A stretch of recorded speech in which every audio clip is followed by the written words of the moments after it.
चलिए देखते हैं सबसे पहले डेफिनेशन।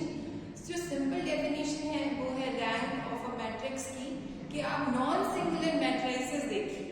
ओके, सब मैट्रिक्स हो सकते हैं, जो आपको मैट्रिक्स गिवन है उसके सब मैट्रिक्स लेकिन नॉन सिंगुलर होंगे, उसी ऑर्डर को आप कहेंगे रैंक, और वो स्क्वायर मैट्रिक्स आपको कंसिडर करना है।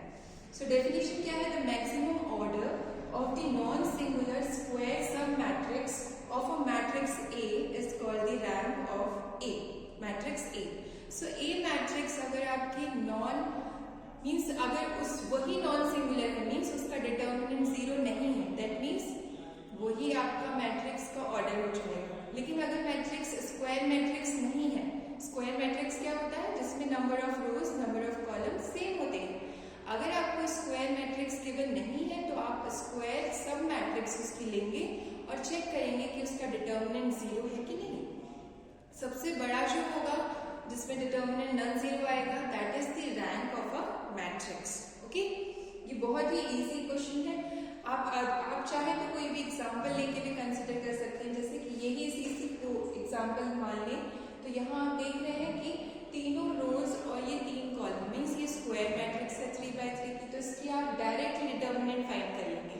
अगर ये नॉन जीरो आ रहा है तो इसका रैंक 3 हो जाएगा, अगर 0 आ रहा है तो आप 2x2 सब मैट्रिक्स लेंगे, और अगर आपको नॉन जीरो मिल गया डिटर्मिनेंट तो वही उसका रैंक हो जाएगा। अगर वो भी नहीं हो रहा है पॉसिबिलिटी तो 1 देखेंगे, मीन्स एक एंट्री तो कम से कम नॉन जीरो है तो 1 हो जाएगी रैंक। और जीरो मैट्रिक्स क्या होती है? जिसमें सारी एंट्रीज 0 होती है। Okay, that means null matrix. उसके बाद बात करते हैं कि रैंक जो होती है वो मैट्रिक्स की, वो उसके order means number of rows और नंबर ऑफ कॉलम से लेस देन या इक्वल हो सकती है। Now some more important result की जो आपका जो है मैट्रिक्स A, उसका मैट्रिक्स A का कॉन्जुगेट मैट्रिक्स बना लीजिए। मीन्स कॉन्जुगेट मैट्रिक्स आप जानते होंगे, हमें सब एंट्रीज का कॉन्जुगेट ले लेना है। ओके, सो कॉन्जुगेट मैट्रिक्स अगर है या उसका ट्रांजुगेट मैट्रिक्स है A स्टार, या आप ले लीजिए इनवर्स मैट्रिक्स, तो उन सभी की रैंक सेम रहती है, रैंक वेरी नहीं करती है। जो आपका मैट्रिक्स का रैंक है वही आपका ट्रांजुगेट मैट्रिक्स का भी रहेगा, साथ में साथ कॉन्जुगेट मैट्रिक्स का भी होगा और इनवर्स मैट्रिक्स का भी होगा। सो ये है रिजल्ट। सेकेंड रिजल्ट है if A is a non zero column matrix. अगर आपका A कॉलम मैट्रिक्स है, column matrix means 1 cross means आप ऐसे ले लीजिए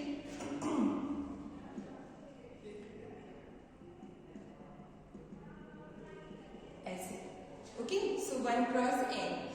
अब B आप रो मैट्रिक्स बना लीजिए।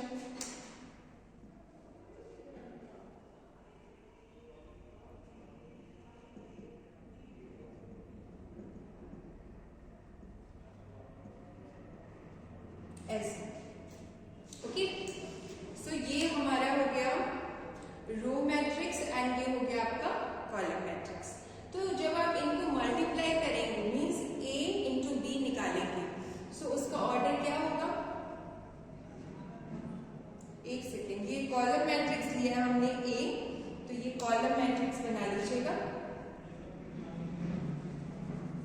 Column matrix means n cross 1 order का ले लीजिए या n क्रॉस 1 ऑर्डर का, ठीक है, n क्रॉस 1 ऑर्डर का कॉलम, और इसको बना लीजिए 1 क्रॉस n का रो मैट्रिक्स।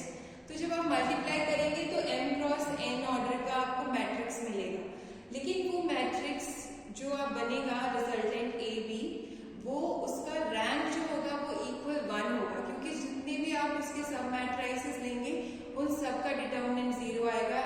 इनफैक्ट जो आपका A इंटू B आ रहा है उसका डिटर्मिनेंट भी 0 होगा। बस आपके पास ये है कि एंट्री उसकी नॉन जीरो है, इसलिए उसका रैंक क्या आ जाएगा? 1। ठीक है, सो जो एक आप अगर कॉलम मैट्रिक्स ले रहे हैं, एक रो मैट्रिक्स, उन दोनों का प्रोडक्ट जो होगा वो अगेन एक मैट्रिक्स होगा m क्रॉस n ऑर्डर का, और उसकी रैंक कितनी होगी? 1 होगी, ओनली 1। ठीक है, ये है important result. Then third result है the rank of a skew symmetric matrix.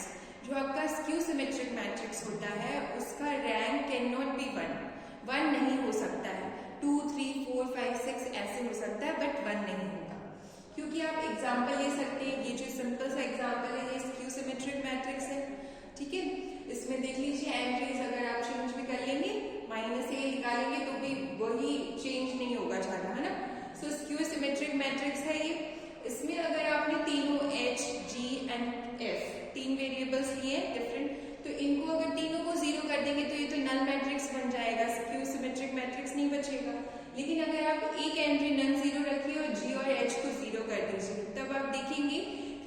भी 2x2 का मैट्रिक्स लेके सब मैट्रिक्स, उसका डिटर्मिनेंट नॉन जीरो होगा। दैट मीन्स कि इसका रैंक 2 आ जाएगा, 1 नहीं आ पाएगा, क्योंकि आप 1 बनाने के लिए क्या कर सकते हैं, H G F कोई जीरो ले पाएंगे, और तीनों जीरो हो जाएंगे तो प्रॉब्लम हो रही है, तो नल मैट्रिक्स बन रहा है। एक जीरो ले रहे हैं, एक एलिमेंट नन जीरो और 2 को जीरो मान रहे हैं, तो भी रैंक कितनी आ रही है, 2। दैट मीन्स कि स्क्यू सिमेट्रिक मैट्रिक्स की rank can not be 1 greater than 1। Fourth point जो है ये बहुत ही इंपॉर्टेंट रिजल्ट है। 3 अगर आपने कोई भी पॉइंट्स लिए हैं, कोलिनियर पॉइंट होंगे, वो कोलिनियर कहलाएंगे। कोलिनियर मतलब एक ही लाइन पे तीनों पॉइंट्स लाई करेंगे। कब? If and only if the rank of the matrix, इस मैट्रिक्स की रैंक कितनी हो, लेस देन 3 हो। ओके, सो आपको पता होगा कि अगर आपको 3 पॉइंट्स को कोलिनियर प्रूफ करना है, तो एक मेथड है कि आप क्या दिखा दें कि उनकी लाइंस की इक्वेशन ले लीजिए और उसका डिटर्मिनेंट मतलब, या फिर आप कहें एरिया ऑफ ट्रायंगल अगर 0 हो जाएगा तो भी area of triangle joining 3 point 0 होता है तो भी क्या कहलाता है, वो पॉइंट्स आर कोलिनियर। सो बहुत सारी कंडीशंस है कोलिनियर प्रूफ करने की, उन्हीं में से एक है कि अगर 3 पॉइंट्स को आपको कोलिनियर दिखाना है तो उसके द्वारा जो मैट्रिक्स फॉर्म होगा, देखिए फर्स्ट एंट्री, सेकेंड एंट्री, इन्हीं की एंट्रीज है, x1 y1 x2 y2 x3 y3 और 1 1 1।